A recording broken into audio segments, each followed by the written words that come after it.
Halo pemirsa, salam sehat, apa kabar semua? Senang sekali kita kembali bertemu pada acara kesayangan kita, Dokterku, bersama saya Dr. Mutiara Lirendra, yang disiarkan langsung dari studio El Sinta TV Jakarta dan di 95,7 Fit Radio Semarang. Pemirsa setia Dokterku, program Dokterku ini sudah menerapkan protokol kesehatan yang ada.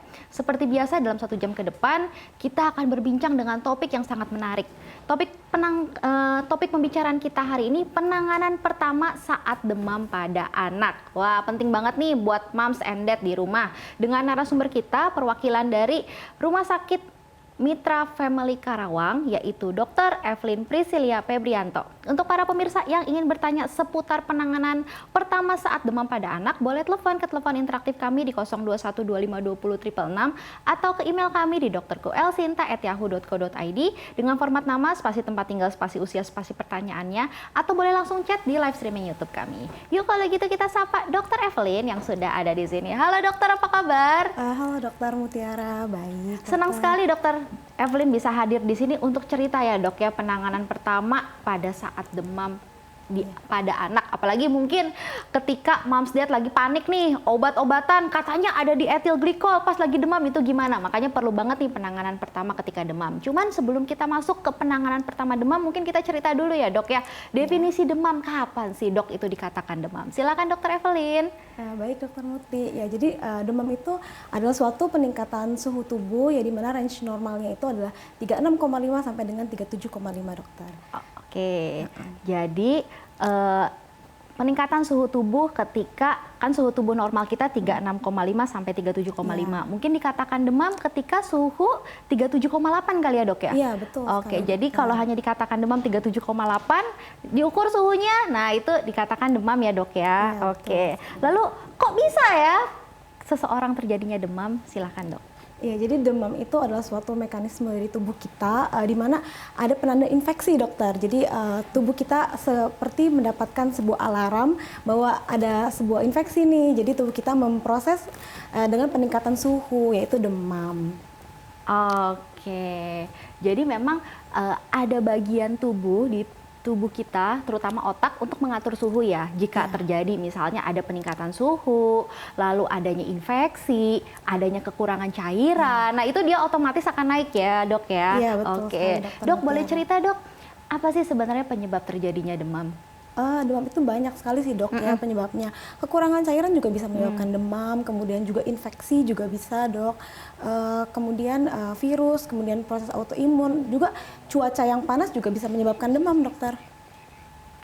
Oke, jadi memang demam sendiri penyebabnya banyak ya dok ya. Jadi kalau kekurangan cairan, dehidrasi itu bisa demam. Kemudian infeksi, baik infeksi bakteri, infeksi virus, itu bisa menyebabkan terjadinya demam. Lalu memang proses demam ini juga merupakan salah satu bentuk perlawanan atau pertahanan tubuh kita ya dok ya. Nah ketika ada istilahnya perang gitu kan ya, ada si bakteri, si virus, nah tubuh kita ngelawan, nah itu bentuknya salah satu yang dikeluarkan tubuh menjadi demam gitu ya. Memang itu menjadi suatu hal yang bentuk perlawanan, cuman kalau suhunya terlalu tinggi itu tentu juga berbahaya ya dok ya. Nah boleh cerita nggak dok, apa sih kira-kira kalau suhunya terlalu tinggi gitu ya, yang bisa terjadi ketika seseorang demam? Jadi kalau misalnya suhu terlalu tinggi itu bisa mencetuskan kejang dokter, ya disebut dengan kejang demam gitu. Ya mungkin itu yang akan moms and dad takutkan ya. Oke, lalu dok, untuk penanganan demam sendiri, nah sesuai dengan tema pada hari ini, kira-kira apa nih dok yang bisa kita lakukan di rumah nih ketika anak lagi demam? Silakan dok. Jadi untuk penanganannya sih sebenarnya mudah ya dok ya, bisa dikompres ya untuk penanganan awal, bisa dikompres dengan air hangat. Kemudian juga apabila mempunyai obat seperti paracetamol juga bisa langsung diberikan dokter. Kemudian juga memakai pakaian yang tipis gitu, jangan terlalu tebal gitu, karena biar mengeluarkan si panas tersebut. Oke, jadi kalau misalnya anak lagi demam pas diukur, makanya mungkin moms and dad harus punya termometer di rumah ya. Pas diukur kok anaknya rewel, diukur kok suhunya 37,8, wah demam ya. Jadi pertama kali bukannya ditutup selimut pakai yang tebal-tebal, tapi justru dipakaikan pakaian-pakaian yang tipis, yang menyerap keringat. Kemudian mungkin suhunya juga diatur, suhu ruangan yang nyaman. Terus kemudian bisa dikompres dengan air hangat ya dok ya? Iya betul sekali dok. Nah letak kompresnya di mana nih dok? Sebenarnya untuk letak kompresnya itu bisa di dahi dok, kemudian di lipatan-lipatan seperti lipat ketiak, kemudian leher, lipat paha, seperti itu dok. Oke, jadi untuk menempelkan kompresan itu, kenapa di lipatan-lipatan itu karena ada kelenjar getah bening ya dok ya? Betul, nah kelenjar getah bening diharapkan bisa membantu tuh menurunkan dari suhu, mungkin bisa di lipat ketiak, lipat paha, di dahi ya dok ya? Betul sekali dok. Oke, lalu dok, tanda bahaya demam apa nih dok? Untuk demam yang suhunya sangat tinggi itu udah tanda bahaya. Kemudian biasanya itu kan kalau misalnya demam itu kan suatu respon dari tubuh kita ya dok ya untuk melawan si virus, kemudian kekebalan, pokoknya kekebalan tubuh kita. Nah jadi kalau misalnya ada gejala lain juga itu perlu diperhatikan ya dok ya, seperti anak mual muntah, kemudian demamnya itu memanjang, misalnya lebih dari 2 hari, 3 hari masih terjadi demam. Kemudian juga anak kekurangan cairan, dehidrasi, itu juga sebagai tanda bahaya. Oke, tanda bahaya dari demam misalnya suhunya terlalu tinggi, jadi kita sebut dengan hiperpireksia ya dok ya. Apalagi kalau suhunya di atas 40. 40 aja udah mulai deg-degan ya dok ya. Betul sekali, kemudian juga ada tanda-tanda dehidrasi, anaknya penurunan kesadaran, atau mungkin bisa sampai kejang ya dok ya. Oke, nah setelah ini kita akan ngobrol lebih seru lagi mengenai penanganan pertama ketika demam lagi di rumah nih harus gimana. Tapi jangan kemana-mana, setelah jeda pariwara berikut ini, tetap di Dokterku.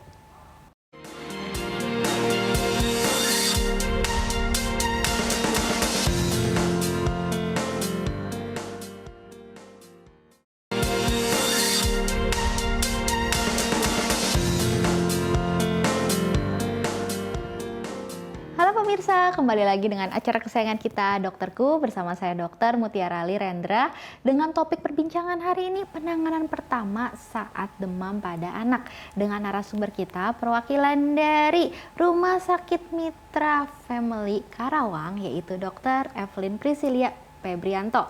Untuk para pemirsa yang ingin bertanya seputar penanganan pertama saat demam pada anak, boleh telepon ke telepon interaktif kami di 0212520666 atau ke email kami di drku.elsinta@yahoo.co.id dengan format nama, spasi tempat tinggal, spasi usia, spasi pertanyaannya, atau boleh langsung chat di live streaming YouTube kami. Kalau gitu kita ngobrol lagi ya Dr. Evelyn ya. Dok, biasanya nanya nih, kapan sih dok anak saya harus ke dokter ketika demam? Silakan dokter. Biasanya anak harus ke dokter saat demam itu ya yang tadi dok yang sudah dibilang ya. Jadi kalau misalnya udah ada gejala tambahan, mual muntah, penurunan kesadaran, kemudian ada tanda-tanda dehidrasi, kemudian juga demamnya itu sudah lebih dari 2-3 hari dok ya. Karena kita kan takutin juga bisa terjadi demam berdarah dok, di mana di hari ketiga ada penurunan demam, di mana itu adalah masa kritis sih dokter ya. Oke, jadi nih buat pemirsa di rumah, kalau anak demam kapan harus ke dokter? Yang pertama, kalau demamnya 2-3 hari masih tetap terus menerus ya. Yang kedua, kalau dia hiperpireksia, suhunya tinggi banget, udah 39, 40, wah itu hari pertama demam itu harus segera dibawa ke dokter. Yang ketiga, anaknya jadi penurunan kesadaran, ditanya apatis, ditanya, "Dek, kenapa? Dek, ngapain?" Itu diem aja, tuh udah lagi demam, penurunan kesadaran, harus segera dibawa ke dokter.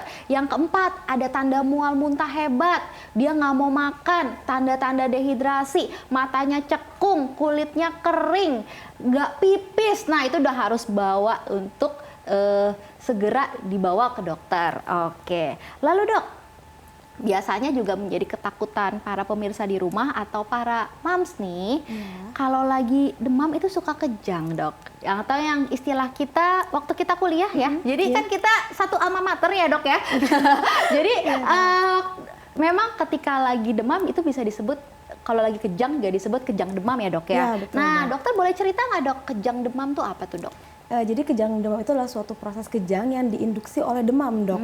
Jadi kejangnya itu terjadi karena peningkatan suhu tubuh ya. Untuk peningkatan suhu tubuhnya tersebut itu ambang batasnya itu berbeda-beda setiap anak dok. Jadi bisa suhu 38 suatu anak sudah kejang, itu bisa. Kemudian bisa juga 40 derajat baru kejang, itu juga bisa, Dok. Nah, untuk kejang demam itu sendiri tuh itu prosesnya di luar dari otak, Dok, untuk kejang demam ya. Jadi prosesnya ekstrakranial. Seperti itu, Dok. Jadi memang pada anak-anak sering banget nih diikuti yang disebut dengan kejang demam. Jadi pas lagi demam kemudian kejang. Jadi emang harus dipastikan suhunya tuh naik. Seperti Dokter Evelyn bilang, suhunya naik di atas 38. Cuman memang ambangnya beda-beda ya. Ada yang si anak A 38 sekian udah kejang. Ada yang baru 40 kejang gitu ya, disebut betul, dengan kejang demam. Biasanya terjadi pada usia sekitar 6 bulan sampai 5 tahun ya, Dok ya. Nah, kalau mungkin di atas itu, wah Dok, anak saya kok 7 tahun masih ada kejang demam. Nah, mungkin perlu lebih aware. Memang ada yang disebut dengan kejang demam plus, tapi perlu lebih aware nih para orang tua di rumah. Jangan-jangan ada menjadi risiko epilepsi. Nah, itu harus segera dikonsultasikan ke dokter. Lalu Dok, kalau misalnya lagi kejang demam gitu kan, kalau orang kita tuh takut ya. Kalau kejang tuh udah panik gitu ya, kelojotan gitu ya, kayak wah ini dosa dari mana gitu kan. Nah, kalau menurut dokter sendiri untuk kejang demam, kapan sih maksudnya istilahnya, wah ini memang suatu hal yang memang proses kejang demam, terus apa nih yang wah memang ini suatu tanda bahaya atau gimana tuh Dok? Silakan Dok. Biasanya dari durasi kejangnya sendiri sih, Dok. Untuk kejang demam biasanya sih nggak lama-lama, Dok. Kurang lebih 2 menit. Kemudian juga emang dicetuskan oleh demam terlebih dahulu, Dok. Jadi memang anaknya ada gejala demamnya. Itu baru kita bilang sebagai kejang demam. Ya, kemudian untuk apabila anaknya terjadi kejang demam, jangan panik ya, moms and dad gitu ya. Jadi pertama kita biarkan aja anaknya kejang gitu. Jangan kita tahan-tahan. Kalau bisa kita miringkan gitu, biar dia itu kalau mau muntah langsung gitu, Dok. Kemudian jangan memasukkan barang apapun ke dalam mulut ya, Dok ya. Seperti itu sih, Dok. Oke, jadi kalau lagi kejang anaknya jangan dimasukin sendok, dimasukin barang, dikekepin, tapi biarkan itu jalan napas terbuka ya, Dok ya. Jalan napas terbuka. Kalau misalnya pakaian terlalu ketat dilonggarkan, terus dibiarkan dimiringkan. Terus kalau misalnya ada obat pemutus kejang yang bisa melalui pantat ya, Dok ya, atau melalui dubur, nah itu bisa dimasukkan gitu ya. Kemudian tapi memang harus menjadi awareness untuk para orang tua kalau misalnya nih ada riwayat kejang tapi tidak disertai demam ya, Dok ya. Nah, itu jangan-jangan pas sebelumnya nih 1 bulan yang lalu dia ada kejang tapi tidak demam. Terus berikutnya dia lagi demam kejang. Nah, jangan-jangan maksudnya jangan mikir cuman ya ini mah kejang demam aja, tapi itu suatu pikir wah apakah ada proses sesuatu dalam otaknya, apakah bisa menjadi risiko epilepsi atau kayak gimana. Jadi memang syarat kejang demam itu kalau tidak ada riwayat kejang yang tidak ada demam ya, gitu. Jadi emang pas kejangnya pas lagi demam gitu ya, Dok ya. Oke, atau misalnya kalau anaknya kecil banget, kalau udah 1 bulan ada kejang demam, wah itu tuh harus segera dibawa dikonsultasikan ke dokter ya, Dok ya. Kemudian juga ini ya, Dok ya, dari waktu ya, Dok ya. Nah, memang kan ada kejang demam sederhana ya, ada kejang demam kompleks ya, Dok ya. Kalau yang sederhana biasanya sebentar ya, sebentar, terus nggak berulang dalam 24 jam. Terus abis kayak gitu memang kalau yang sederhana istilahnya dia kelojotannya seluruh tubuh ya. Biasanya mendulik ke atas tuh matanya ya, Dok ya. Cuman memang kalau yang kompleks itu biasanya dia bisa berulang. Berulang dalam 24 jam. Terus bisa setengah bagian tuh yang kena kejangnya ya, Dok ya. Setengah bagian atau bisa juga dari setengah, bisa seluruh badan juga. Terus juga lamanya lebih lama ya kalau yang kompleks ya. Oke. Dan mungkin memang kejang demam ini riwayat turunan ya, Dok ya? Bisa ada, Dok. Apalagi kalau misalnya papa, mamanya ada riwayat dulunya kecilnya kejang demam nih. Wah, berarti harus lebih awareness kepada anaknya kalau lagi demam, jangan-jangan anak saya bisa punya keturunan kejang demam karena papa, mama atau saya sama suami itu dulu ada kejang demam gitu ya, Dok ya. Oke. Lalu, Dok, ngomong-ngomong obat nih, kan memang sekarang tuh parno ya, karena lagi ada di etilglikol gitu, ada beberapa obat yang memang ditarik sama BPOM. Cuman kalau lagi kejang kan tetap atau lagi demam itu kan tetap perlu obat gitu ya. Nah, menurut dokter gimana nih terkait obat-obat yang mungkin perlu ada di rumah untuk saat demam atau saat kejang demam? Silakan, Dokter. Untuk obatnya sendiri bisa kita berikan melalui rektal ya, Dok ya. Jadi melalui anus gitu. Itu lebih safe juga untuk anak. Kemudian juga kalau misal kejang juga bisa diberikan paracetamol sup ya lewat rektal, juga bisa disiapkan diazepam juga dok untuk anti kejangnya. Begitu dokter. Jadi memang sekarang ini harus lebih aware ya dok ya, harus lebih berhati-hati dalam penggunaan obat yang memang tidak boleh sembarangan. Nah cuman menurut kita tetap perlu ya, misalnya tanya dulu sama dokternya, dok ini obat merek X ini aman nggak gitu kan. Karena sekarang tuh kalau di apotek tuh memang obat sirup itu harus dengan penggunaan resep dokter. Nah, jadi nanti dokternya kasih, Bu, kalau anaknya kejang atau anaknya demam, suhunya sekian gitu, itu bisa diberikan obat ini gitu. Obat ini kira-kira sekiranya aman gitu ya. Nah, tapi kalau lagi kejang, memang seperti yang dokter Evelyn katakan, sebaiknya diberikannya menggunakan dubur ya, melalui dubur ya, atau supositoria ya. Jadi ada yang pemutus kejang, ada juga obat paracetamol yang dimasukkan juga melalui dubur. Oke, dok. Nih, kalau lagi kejang, berarti kan harus segera dibawa ke dokter ya, walaupun memang ada penanganan pertama. Nah, di rumah sakit Mitra Family itu 24 jam dok, untuk menangani kepanikan orang tua, gimana nih dok? 24 jam dok. Oke, jadi ada IGD standby ya. Nah, jadi mungkin kalau misalnya lagi kejang, setelah ada penanganan di rumah, lagi demam, setelah ada penanganan di rumah, langsung dibawa ke dokter ya, yang untuk bisa penanganan lebih lanjut, apalagi kalau lagi kejang gitu ya dok ya. Oke, lalu dok, mungkin sekarang kita main fakta sama mitos kali ya, karena banyak banget nih terkait demam itu mitos-mitos yang beredar. Nah, fakta atau mitos dok, kalau lagi demam itu harus pakai antibiotik? Fakta atau mitos? Mitos dok itu. Kenapa dok? Iya karena kan yang tadi kita sudah bahas ya dok ya sebelumnya, bahwa misal demam itu sendiri bisa disebabkan oleh proses infeksi, cuaca, banyak faktornya ya dok ya. Sedangkan antibiotik itu adalah suatu anti mikroorganisme atau antibakteri istilahnya ya gitu ya dok ya. Jadi belum tentu penyebabnya itu adalah karena infeksi dari bakteri tersebut dok. Jadi belum pasti membutuhkan antibiotik. Nah, benar banget pemirsa, memang antibiotik itu antibakterial, anti mikroorganisme kalau penyebabnya ada bakteri. Tapi sedangkan demam itu banyak ya dok penyebabnya. Ada dehidrasi, ada karena virus, ada karena parasit, ada karena cuaca mungkin ya. Kalau misalnya lagi kayak gitu nggak cocok ya, karena biasanya dok anak saya demam kok nggak dikasih antibiotik. Itu pertanyaan sejuta umat rasanya. Sering banget ditanyain. Jadi penanganan lagi demam bukan dengan antibiotik. Oke, berarti mitos ya dok ya. Yang kedua nih dok, pas lagi demam nggak boleh mandi. Ya itu kan, boleh mandi nggak dok kalau lagi demam anak saya? Gimana dok? Oh boleh dok, kalau misal mandi sih boleh ya, karena nggak ada larangan sih untuk mandi ya. Malah dengan mandi kan kita juga meningkatkan daya tahan tubuh ya dok ya. Oke, jadi sebenarnya tidak ada larangan ya dok ya, ketika lagi demam itu nggak boleh mandi. Cuman mungkin airnya diperhatikan, airnya mungkin pakai air yang hangat. Terus setelah mandi dikeringkan, dikeringkan supaya anaknya nggak menggigil. Terus dipakaikan lagi, tapi bukan dengan pakaian yang tebal-tebal, tapi juga dengan pakaian tipis. Terus jangan dibiarin ngerendam 1 jam gitu ya. Tetap harus cepat aja untuk tujuannya membersihkan badan gitu. Oke, lalu fakta atau mitos, kalau demam pasti kejang? Itu mitos dok. Mitos. Iya, seperti yang tadi sudah kita bahas ya dok ya, kalau misalnya ambang dari kejang sendiri masing-masing anak berbeda-beda. Bisa ada yang 38 sudah kejang, ada yang 40 baru kejang, seperti itu. Oke, jadi tidak semua demam itu menyebabkan kejang. Memang ada yang disebut dengan kejang demam, tapi juga belum tentu terjadi pada semua anak. Dan ya mungkin memang ada juga demam-demam yang disebabkan kalau hanya infeksi pada otak itu bisa sih kejang. Tapi kan itu kalau misalnya penyebabnya misalnya ada bagian yang infeksi pada otak, tapi kalau misalnya istilahnya infeksinya di tempat lain belum tentu bisa menyebabkan kejang. Oke. Lalu kalau lagi demam pakai bajunya yang tebal-tebal supaya suhunya cepat turun gitu. Fakta atau mitos? Itu mitos juga dok ya. Jadi yang tadi sudah kita bahas ya dok ya, kalau misalnya anak demam lebih disarankan untuk memakai baju yang tipis-tipis dibandingkan yang tebal-tebal. Malah kalau misalnya pakai tebal-tebal itu malah membuat si demamnya itu sulit untuk turun malah dok. Oke.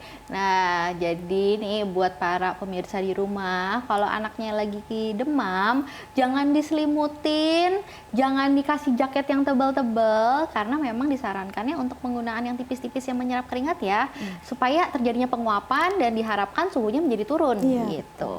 Oke. Lalu Dok, kalau lagi demam gitu, kan biasa anak rewel ya, terus kalau anak rewel tuh nggak mau makan. Nah kalau udah rewel nggak mau makan, orang tua panik. Nah menurut dokter gimana nih? Tapi jangan dijawab dulu setelah jeda pariwara berikut ini. Jangan kemana-mana, tetap di Dokterku.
Pemirsa, kembali lagi dengan acara kesayangan kita Dokterku bersama saya Dr. Mutiara Lirendra dengan topik perbincangan hari ini penanganan pertama saat demam pada anak dengan narasumber kita perwakilan dari Rumah Sakit Mitra Family Karawang yaitu Dr. Evelyn Priscilia Febrianto. Untuk para pemirsa yang ingin bertanya seputar penanganan pertama saat demam pada anak, boleh telepon ke telepon interaktif kami di 0212520666 atau ke email kami di dokterkuelsinta@yahoo.co.id dengan format nama, spasi tempat tinggal, spasi usia, spasi pertanyaannya, atau boleh langsung chat di live streaming YouTube kami. Oke, Dokter Evelyn, tadi pertanyaan yang tadi nih belum dijawab.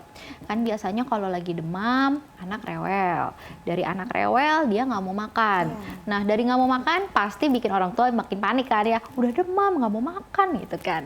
Nah, menurut dokter gimana nih tips and trick kalau anak susah makan, apalagi kalau lagi demam? Silahkan dok. Iya, tetap. Jadi kalau misalnya anaknya susah makan tetap dicoba ya dok ya. Jadi jangan sampai ada nggak masuk makan sama sekali karena yang kita takutkan juga cairannya juga kurang, malah anak jatuh ke dalam tahap dehidrasi ya dok ya. Jadi mungkin bisa dicoba untuk konsistensinya dilunakan, kemudian tetap dicoba untuk anaknya untuk makan sih ya dok ya. Cuman kalau misalnya memang nggak bisa makan ya mau nggak mau berarti harus ke IGD ya dok ya. Ke dokter. Jadi memang harus tetap semangat ya dalam memberikan si anak makan. Jadi tetap harus ada cairan yang masuk. Apalagi mungkin kan kalau lagi demam bisa juga penyebabnya dehidrasi. Jadi asupan cairan tetap harus ada yang masuk ke si anak dari makanan, dari minuman, makanan, dari makanan mungkin perlu dilihat lagi apakah memang konsistensinya perlu dilunakan supaya anaknya jadi gampang telan gitu ya. Sambil kita cari sebenarnya penyebab demam tuh si anak tuh apa? Karena mungkin pada anak-anak bisa jadi tumbuh gigi, ya kan ya dok ya, paling sering tumbuh gigi, nyeri menelan itu juga bisa. Atau misalnya memang pada dasarnya ada infeksi. Jadi kita memang si demam ini bukan suatu penyakit ya, dalam arti dia tuh sign dari tubuh untuk tahu nih ada yang salah nih, ada problem nih dalam tubuh gitu ya. Oke. Dok, ini ada pertanyaan yang masuk nih dari Ibu Dona 35 tahun di Bogor. Dok, kalau kompres sebaiknya menggunakan air hangat atau air dingin ya dok? Silakan dokter. Ya, jadi untuk kompres itu sendiri ya dok ya, moms and dad ya, kita menggunakannya air hangat ya.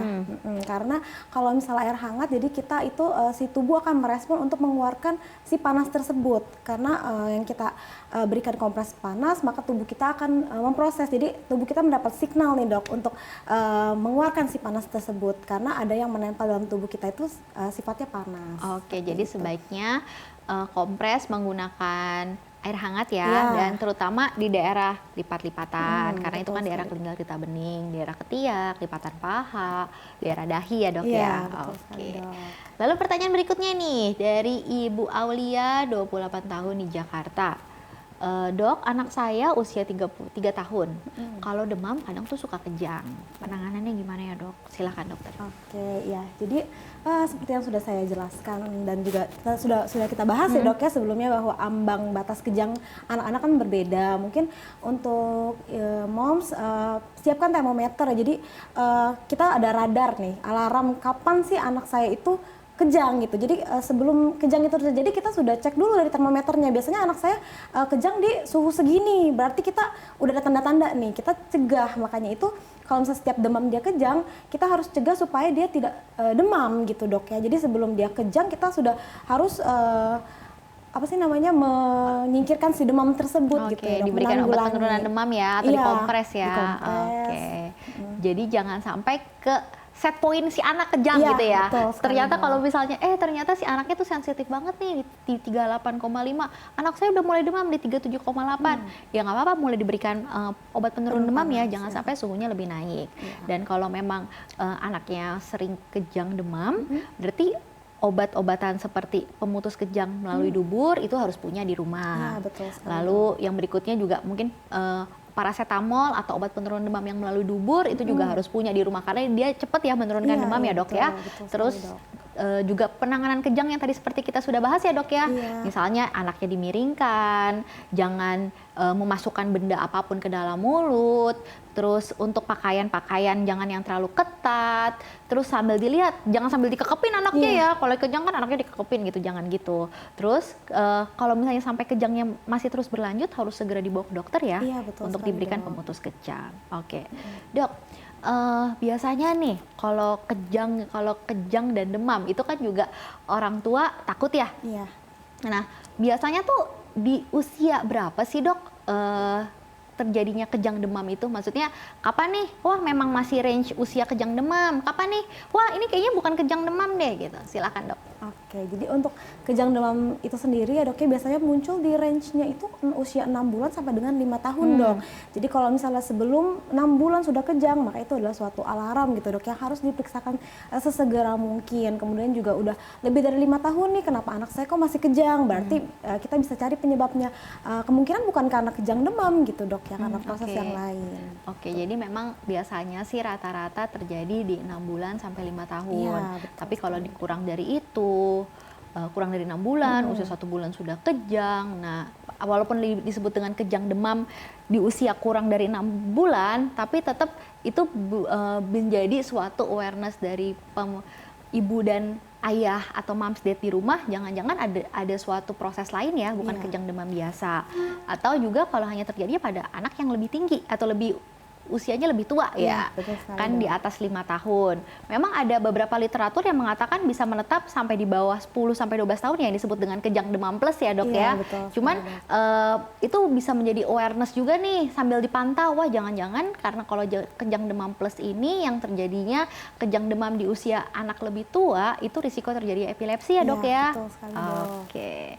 Lalu dok, untuk pada saat demam gitu, ada nggak sih dok pantangan makanan? Boleh nggak sih dok minum makan yang dingin-dingin itu, minum yang dingin-dingin itu kan biasanya nggak boleh lagi demam, nggak boleh minum es gitu. Itu benar atau enggak dok? Sebenarnya sih nggak ada pantangan ya dok ya, untuk pas lagi demam itu nggak boleh makan ini, nggak boleh makan itu gitu.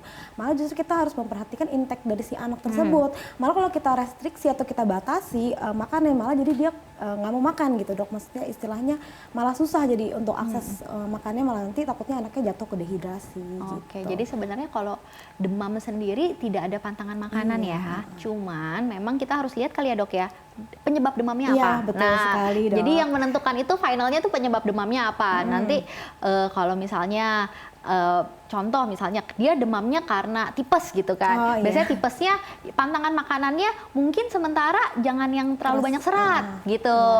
Jadi makannya yang lunak-lunak dulu gitu. Nah itu bukan karena demamnya, tapi karena pas lagi aja karena tipes dia demam gitu. Nah jadi memang dilihat lagi, dievaluasi penyebab demamnya tuh apa. Oke.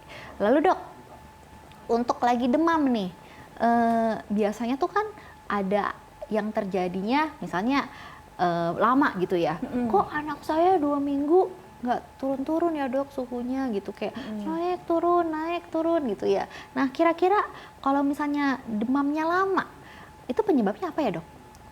Banyak sih ya dok ya penyebabnya. Kalau misalnya lama kita kan takutnya yang tadi itu tipes bisa ya dok ya, demamnya itu memanjang gitu ya. Kalau misal kita jadi kita harus tahu penyebabnya dulu dok. Kalau misalnya memang penyebabnya itu adalah infeksi, kita obati dulu infeksinya. Makanya yang tadi kita sempat bahas ya dok ya, penggunaan antibiotik memang harus tepat pada indikasinya, sesuai dengan penyebabnya tersebut. Kalau memang dibutuhkan ya kita memang harus memberikan. Tapi kalau misalnya bukan penyebabnya karena infeksi ya tidak diberikan antibiotik gitu ya dok ya. Oke, nah memang kalau demam itu kan suatu tanda ya dok ya, alarm sign, wah ada yang nggak bener nih dari tubuh gitu. Nah kalau misalnya sampai kok udah 2 minggu nggak sembuh-sembuh demamnya, cuman turun dikasih paracetamol doang, terus habis itu demam lagi. Nah memang seperti dokter Evelyn katakan, kita harus cari tahu ya dok penyebabnya apa. Memang ada beberapa infeksi, mungkin kalau tifoid, tipes, itu demamnya lebih dari 7 hari biasanya. Tapi juga ada proses-proses lain ya dok ya, yang bisa menyebabkan demam lama. Ya, atau misalnya sampai autoimun juga bisa menyebabkan demam lama ya dok ya. Gitu. Oke. Lalu dok, kalau misalnya demam gitu ya, pasti kan orang selalu nanya, gimana ya dok, gimana ya cara mencegah demam biar anak saya tuh sehat terus? Apa yang harus dimakan anak saya? Vitamin perlu nggak? Nah gitu kan, itu kayaknya pertanyaan mam sama dad itu seluruh juta umat gitu kayaknya ya. Gimana untuk asupan nutrisi yang oke, supaya menangkal demam istilahnya, supaya anaknya sehat terus? Silahkan dokter. Oke, iya dok. Jadi kalau misalnya yang tadi kita sudah bahas ya dok ya, penyebab demamnya banyak gitu dok ya. Jadi yang paling penting ya kita menjaga daya tahan tubuh kita juga ya dok ya. Jadi cuci tangan itu harus perlu diperhatikan, karena yang tadi kita pernah sempat bahas ya dok ya, infeksi gitu. Kadang-kadang anak ada yang masih ngemut jari dok, kemudian juga main di mana nggak cuci tangan, itu juga bisa sumber infeksi ya. Kemudian juga kurang cairan ya, takutnya dehidrasi, mungkin anaknya itu jarang minumnya, kemudian juga main di luar cuacanya panas gitu juga bisa sih dok ya. Jadi menghindari lebih ke menghindari pencetusnya penyebabnya gitu dok. Oke, iya memang tadi ini ya dok ya. Seperti yang kita sudah bahas bahwa demam kan bukan suatu penyakit, dalam arti dia suatu alarm. Nah justru jangan sampai si anak itu menjadi sakit. Berarti daya tahan tubuhnya ini harus dijaga dari makan. Untuk suplemen multivitamin pada dasarnya gizi lengkap seimbang ya dok ya. Jadi makan yang bervariasi, dari ada karbohidratnya, ada sayur-sayurnya, ada dagingnya, ada buahnya, ada proteinnya, dilengkapi juga dengan susu. Nah, dengan seperti itu diharapkan daya tahan tubuh si anak lebih baik. Lalu juga dengan pola bersih hidup sehat ya. Ya dok ya. Jadi apalagi di zaman era COVID harusnya sudah khatam banget nih untuk para moms dad di rumah untuk lebih mengajarkan anaknya, misalnya mencuci tangan, lalu menggunakan masker, untuk mana-mana, apalagi anak yang mungkin usianya sudah lebih anak sekolah kan udah mulai sekarang tatap muka ya dok ya. Berarti ya memang dek kalau lagi di kelas pakai masker, terus jangan lupa untuk cuci tangan ya, cuci tangan sebelum makan. Terus kalau hanya habis dari kamar mandi atau sesudah dari kamar mandi harus mencuci tangan gitu. Juga termasuk orang dewasa ya dok ya, bukan cuma anak-anak. Jadi perilaku bersih hidup sehat ini juga harus diterapkan di semua usia untuk mencegah terjadinya infeksi. Lalu imunisasi ya dok ya, imunisasi vaksin. Nah memang imunisasi vaksin ini tujuannya untuk mencapai kekebalan. Jadi si tubuh tuh kenalan dulu sama virusnya supaya tidak jatuh sakit. Oke, dok, setelah ini kita akan ngobrol lebih seru lagi nih mengenai penanganan pertama ketika demam pada anak. Setelah jeda pariwara berikut ini, jangan kemana-mana, tetap di dokter.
pemirsa, kembali lagi dengan acara kesayangan kita Dokterku bersama saya Dr. Mutiara Lirendra dengan topik perbincangan hari ini penanganan pertama saat demam pada anak.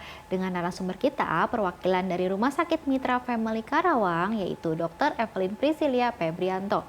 Untuk para pemirsa yang ingin bertanya seputar penanganan pertama saat demam pada anak, boleh telepon ke telepon interaktif kami di 0212520666 atau ke email kami di dokterkuelsinta@yahoo.co.id dengan format nama, spasi tempat tinggal, spasi usia, spasi pertanyaannya. Dokter Evelyn, kita lanjut ngobrol lagi nih dok. Dok, boleh nggak diberikan lagi sharing tips and trick jadi penanganan pertama saat demam pada anak kalau lagi di rumah gimana? Silakan dokter Evelyn. Yang tadi ya dok ya, pertama siapkan termometer ya dok ya untuk kita cek suhunya apakah sudah demam atau belum nih anaknya. Kadang-kadang kalau misalnya nggak punya termometer, kadang-kadang moms and dad udah panik aja nih demam, ternyata udah dibawa ke IGD. Termometer tangan biasanya. Iya betul sekali dok, biasanya pakai tangan nih. Ya, jadi kita harus cek dulu memastikan bener nggak sih anak kita demam atau emang nggak demam sebenarnya gitu. Karena biasa habis cuci tangan juga tangan kita dingin terus megang jadi kelihatan panas ya. Gitu ya dok ya. Nah kemudian kita pertama cek dulu suhunya, kita pastikan. Kemudian juga kalau misalnya memang demam punya paracetamol di rumah langsung boleh diberikan dok ya. Karena yang tadi kita kan juga takut kalau misalnya suhu terlalu tinggi bisa mencetuskan kejang ya dok ya. Kemudian juga apabila suhu terlalu tinggi sudah diberikan paracetamol, kita bantu juga dengan kompres ya dok ya. Oke. Jadi kalau penanganan pertama di rumah yang pertama berarti harus sedia paracetamol. Kalau misalnya ada obat, jadi kalau lagi demam langsung diberikan. Cuman obatnya harus dalam pengawasan dokter. Yang kedua, termometer. Berarti harus cek, wah ini suhunya beneran nggak? Karena dikatakan demam jika suhu 37,8. Yang berikutnya bisa kompres. Kompres menggunakan air hangat ya dok ya. Berarti di daerah dahi, lipatan, lipat ketiak, lipat paha. Kemudian menggunakan baju yang tipis-tipis ya dok ya, tipis-tipis. Suhunya AC-nya juga mungkin bisa diatur, suhu ruangan aja biarin sejuk. Terus habis kayak gitu cairan ya dok ya? Cairan jadi harus dipenuhi kebutuhan cairannya. Karena kalau lagi demam bisa jadi penyebabnya dehidrasi. Kalau dehidrasi bisa bikin demam. Juga mungkin juga pantau keluar urinnya ya, keluar cairannya. Berapa sering dia pipis dari sejak dia demam. Jadi makin nggak pipis nggak atau kayak gimana, itu menjadi suatu tanda bahaya loh pemirsa kalau dia jadi nggak pipis. Terus pipisnya gimana? Pekatkah atau beningkah? Meringiskah ketika sang anak lagi pipis? Nah itu gimana? Itu juga harus dipantau kalau lagi demam. Oke. Lalu dok, gimana nih juga untuk diberikan tipsnya peningkatan daya tahan tubuh gitu kan. Dok gimana nih supaya anak saya tetap sehat terus? Mungkin boleh diberikan tips and triknya lagi untuk meningkatkan daya tahan tubuh anak. Silahkan dok. Oke, yang pertama tadi yang pola hidup bersih ya dok ya. Pola hidup sehat dan bersih, kita bisa cuci tangan dok, pakai masker. Kemudian juga untuk intake-nya sendiri, intake dari anak itu sendiri, nggak cuma anak sih dok, sebenarnya dewasa juga kan perlu ya untuk intake. Jadi kayak misalnya makan makanan yang mengandung karbohidrat, protein, kemudian iya dok, jadi kayak ada makan gizi lengkap seimbang ada karbohidrat, protein, ada daging, ada sayur buah, mungkin kalau ditambah juga dengan susu gitu ya. Terus vaksin ya dok ya, vaksin, istirahat cukup, pola bersih hidup sehat. Nah oke, dok nggak kerasa nih kita sudah ngobrol-ngobrol hampir 1 jam. Sebelum berpisah, dokter kalau misalnya anaknya lagi demam nih kira-kira dari Rumah Sakit Mitra Family gimana? Apakah ada layanan yang 24 jam atau gimana?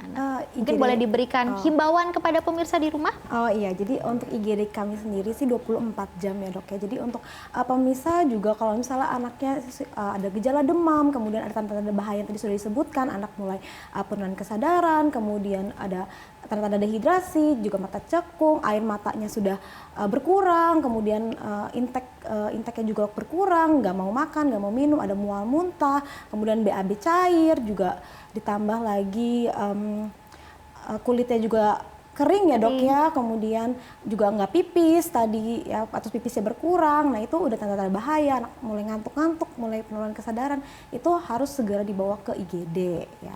Oke, jadi mungkin untuk pemirsa di rumah yang di daerah Karawang, kalau misalnya ada tanda bahaya demam, suhunya udah tinggi banget ya, udah 39, ada kejang demam, selain penanganan pertama ketika demam, ketika kejang demam bisa langsung dibawa ke dokter, bisa langsung ke Rumah Sakit Mitra Family ya dok ya.